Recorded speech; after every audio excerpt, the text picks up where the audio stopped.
Hey everybody, it's V. Welcome to the channel if you're new, and welcome back if you're not.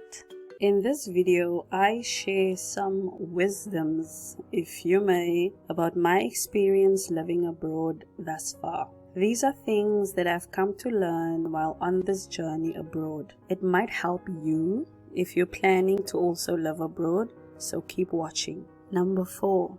You will get homesick no matter who you are. I don't care how old you are, how strong you think you are, you will get homesick. There is really no place like home.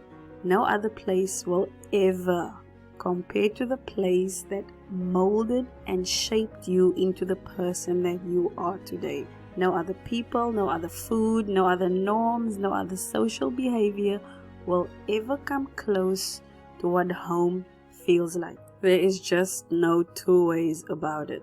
When you move abroad, it's usually all fun and games in the first couple of weeks, right? Everything is still new and exciting, and you can't wait to explore more and more. There's so much to do, so much to see, so many new things to discover, food to eat, and locals to get to know.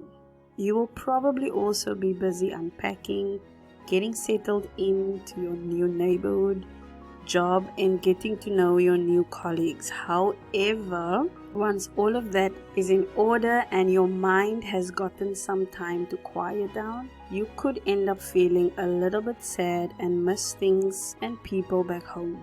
Loneliness is real, and that combined with the stresses of your new job, the new challenges that come with living abroad so far from what's familiar to you, can make you really tired. You could end up missing having someone to share things with. It becomes more difficult when you move abroad. Another thing is that you may not want those back home to worry about you too much. So you tend to just bottle all those feelings up and just share the good things with them. And doing this can make things so much worse. Whenever I feel homesick or lonely, I always either sleep it off. I love sleeping. If you know me, like if you really know me, I could do a whole series on how much I love sleeping. So whenever I feel homesick or lonely, I normally just sleep it off, or I listen to some upbeat music, and I always remind myself of why I moved abroad in the first place and how lucky I am to be where I am. It took a lot of me to be here, so I should be grateful and try my best to always show appreciation for it. I have also left a link in the description to a playlist that I call my pickup list, so if you're interested in that, just click on the link in the description. Number 5, you kind of become a nobody. I'm sure you have heard people say that they wish they could just go somewhere where nobody knows them and just start over, that they could just run away and never return again. Well, that is kind of what happens when you decide to move abroad. Unless you already know people in the country that you've decided on, you will literally become a nobody. Nobody knows you and you don't know anybody. You will have to start everything again. New job, new home, new relationships, and so forth. If you're moving with loved ones, consider yourself very fortunate. For the rest of us, it's an opportunity to challenge ourselves and to see what we're really made of. Number 6. You may get discriminated against, so just prepare for that, mentally especially. As you may or may not know, I'm from South Africa, and SA is probably one of the most racist countries in the world, especially if you're a person of color, which I am. That being said though, I personally have never in my 31 plus years of living in South Africa felt like I was being treated in any type of way because of the color of my skin. I have never felt being talked to a certain way because of my skin color, or felt like certain opportunities were kept from me because of how I look. That, or I've just been walking around with blinders on my eyes, like my mother used to say. Look me toe oor die wêreld.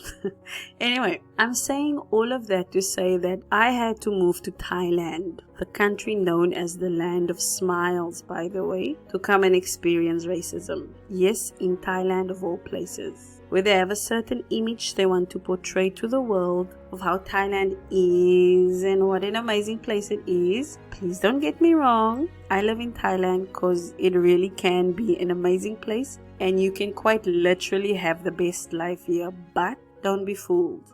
The discrimination towards non-Thais, especially those who are of a darker shade, is quite real. In fact, a lot of the locals who are of a darker complexion experience the same discrimination from some of their fellow men. If you are fair-skinned here, you're considered better. You get better jobs, more respect, and are seen as more intelligent. There's even a saying that goes, white is right. And skin whitening is also openly promoted here, so you get the picture. Please also note though that not all Thai people are like that, just like not all South Africans are racist, but they are racist South Africans, okay? Or here in Thailand, at least not all of them are openly like that. I'm sure a lot of them are at all not like that, right? I know a few Thai people and it looks like they're cool. So I mean, nobody really knows what lives in anybody's heart and mind, right? We are not mind readers.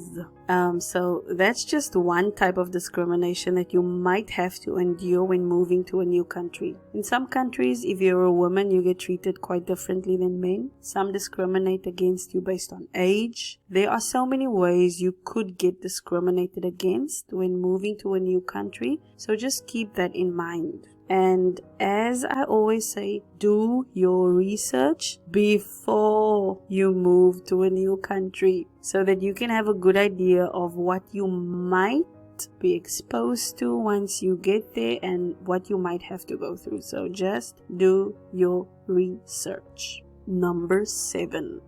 You will miss your country food a lot. Like a lot. In the beginning, when I first moved abroad, I was excited to try out the different foods my new country had to offer. It was exciting at first, and there are some of the foods that I still enjoy to this day. But after a while, that gets kind of stale, if you know what I mean. The process of wanting to try new foods got boring, and I kind of just wanted my old favorites back. I wanted braai vlees and biltong. I wanted koolkos and vetkoek with mince on it. Curry mince, that is. And I wanted knickknacks and droewors with rooibos tea and iron brew cool drink. Or cream soda. Not the healthiest of foods, I know, but it was home. That's home to me. I was used to it, and it's what, you grow up on and what you come to love over the years, living in your home country. Luckily, especially here in Bangkok, there's a huge Safas community, and we gotta have our favorite foods even here. So I've been to the South African restaurant here quite a number of times. In fact, back in October 2020, I had my birthday party there. I'll put up a few pictures so you can check it out. I will also leave a link to their Facebook page in the description as well as in the pinned comment. So if you're ever in Bangkok and you're from South Africa and you just want some South African favorites, by all means, check them out. It's called Madibas. So there you have it. These are just some of the things that I've learned from being an expat. What are some of the things that you have learned from living in a country other than your home country? Please share them in the comment section. Be sure to check out my other videos. I look forward to hearing from you. Until next time, bye bye.